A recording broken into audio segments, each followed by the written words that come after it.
Здравейте, казвам се Ивайло Филипов и именно сега ние се намираме в сърцето на Москва, на Ленински проспект, в учебния център UHD, който се явява към Останкино, където преди една година аз завърших като телеводещ. Сега ще вземе интервю от нашата директорка, след това Петя ще вземе на мен интервю и най-накрая ще видим кое е по-хубаво интервю. Кажете, какво си помислихте за мен, като ме видяхте за първи път? Влязох в интернет и те видях. Беше страхотно и си помислих, Боже, това момче ще учи при мен.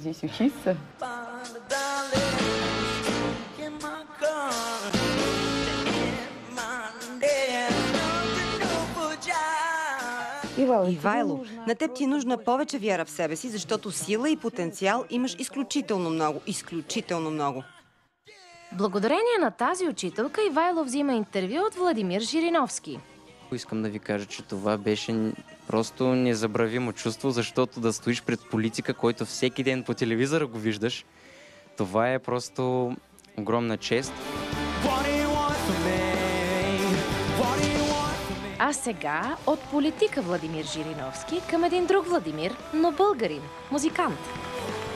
Защо графа? Сърцето ми подсказа, че именно този човек може да ти даде това, което искаш да покажеш на сцената.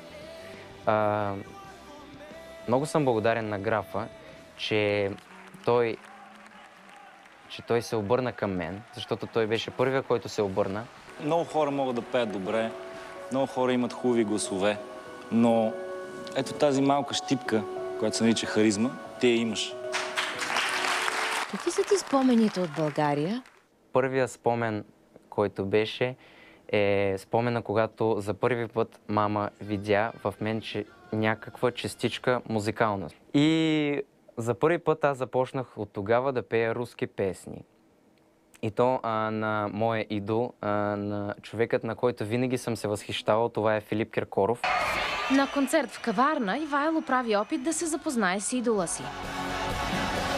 И когато Филип слизаше от колата и трябваше да ходи на репетиция, ние го видяхме отстраните, но той бързаше и беше малко изнервен и нямах възможност как да се запозная с него. Но видях неговия баща, който седеше в едно кафене и аз с огромно възхищение, с огромна радост отивам при него и се запознавам. И имах в себе си един малък диск, който бях записал 2 песни на Филип.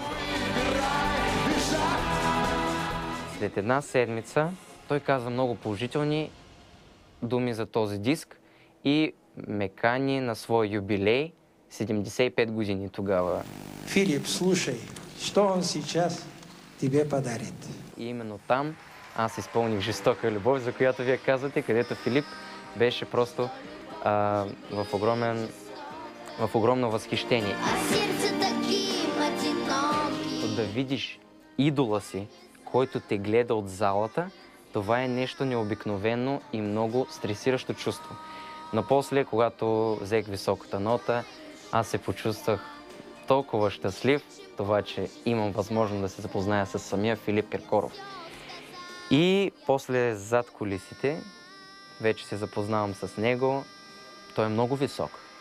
Той е много висок. Правили сме 4-5 интервюта с него. Така ли? Сложно ли е било? Много е висок и е впечатляващо. Нали знаеш какво написаха вестниците в България? Ами да, чух малко с едното ухо какво написаха, че аз се явявам роднина на Филип. Ами, по принцип то не е така, но аз съм познат. Аз съм просто познат с Филип. Много се радвам даже, че така пишат. Действително така е. Винаги е било добре да си роднина на Филип Киркоров. Кой ли не иска да е роднина на Филип Киркоров? И аз искам. Да, всички искат. Но, за съжаление, истината не е такава.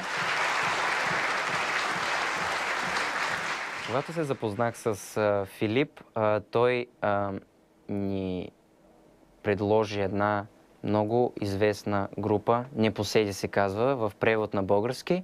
Деца, които не могат да стоят на едно място. Просто искат да скачат, да лудуват. Всеки ден занятия, всеки ден танци, репетиции. Ходихме на концерти в Кремъл, в Лужники.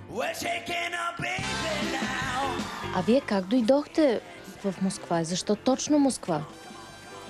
Ами защото, по принцип, когато още бяхме в България, гледахме много руски телевизии. От тогава започнах да мечтая да се занимавам с музика и от тогава ние с мама бяхме заинтересувани от тази държава Русия. Но аз винаги съм се бил българин и ще се остана българин и съм благодарен на Господ, че съм българин. И по принцип съм благодарен на майка си и на съдбата, че ме доведоха в този прекрасен град Москва и в тази прекрасна държава Русия. Ако утре се събудиш, Дима Билан, много богат и много известен, какво би си купил?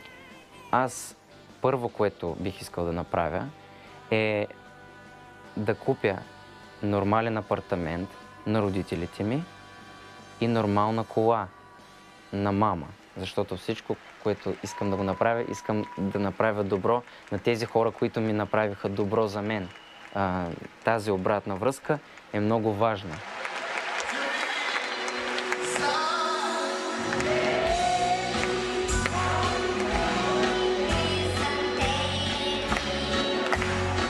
Половината си живота аз проживях тук в Москва и от самото начало ни беше много трудно, особено с самолетните билети. С това ни помогна моята леля. И аз имах огромна мечта да получа добро музикално образование.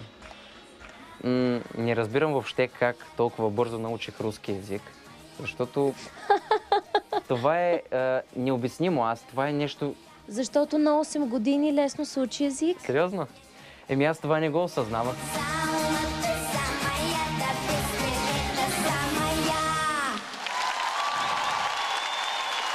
Сега по-лесно говориш руски, нали? Сега по-лесно говоря руски. Извинявам се пред цяла България, че имам малко акцент. Обещавам, че този акцент след малко кратко време ще се изправи. Защото аз сега продължавам да чета български книги, гледам българска телевизия, така че аз винаги си оставам българин. Идва този ден, в който ще видя всичко отстрани. И аз съм готов отново да се върна в любимата си страна, която винаги много се обичам. България, обичам те. В май месец пак ще се видим. Идва този ден, в който ще видя всичко отстрани. Зная, че всеки ще се промени. Целият свят това ще бъдеш ти.